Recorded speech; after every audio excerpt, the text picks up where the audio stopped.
Non, mais c'était pour moi cette visite et voyage d'immersion, un peu des gens qui sont en Master 2, en licence, et c'est tout à fait normal qu'ils s'imprègnent réellement de la production, du métier du producteur, des aspects de la production, des aspects de la distribution et du circuit économique, en tout cas un tout petit peu du film et de la fabrication en elle-même.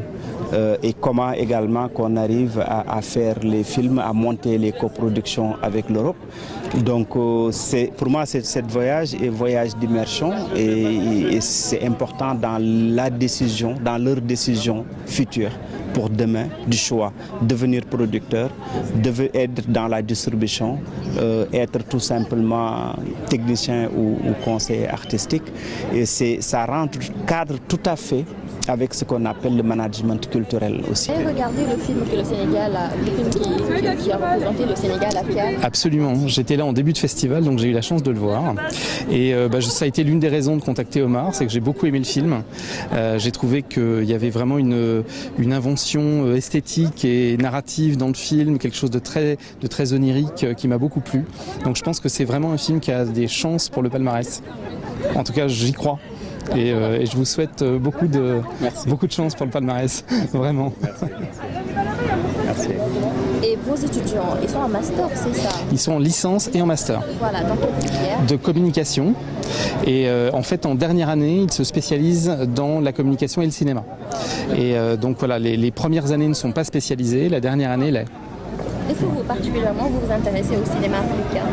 Jusqu'à maintenant, on l'a fait assez peu, pour des raisons qui tiennent tout simplement à la sociologie de nos enseignants. Aujourd'hui, c'est une formation qui a beaucoup été à l'intérieur du cadre franco-français, mais qui, grâce notamment à l'arrivée d'un certain nombre de professionnels, travaille de plus en plus sur les coproductions. Et donc, au sein des coproductions, évidemment, on va être amené à s'intéresser au cinéma africain de plus en plus. Mon nom, c'est Luna. Je suis en master à Paris 8, en médias alternatifs, marche culturelle et mobilisation informationnelle. Et c'était très intéressant, je trouve, cette rencontre. Car on a pu vraiment découvrir comment ça se passait aussi, outre la réalisation d'un film. Je pense que c'est quelque chose dont on entend plus parler d'habitude, comment produire, l'inspiration, la création, mais tout ce côté un peu production.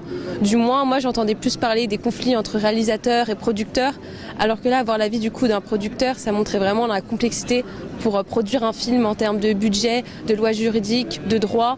Et toutes ces choses-là, voilà, on les a vraiment découvertes aujourd'hui, ce qui me donne encore plus, je pense, envie de voir le film parce qu'on a un peu vu ce qui se passait en coulisses. Oui, mais on attend de le voir, j'espère, aux séances projetées le lendemain ce week-end.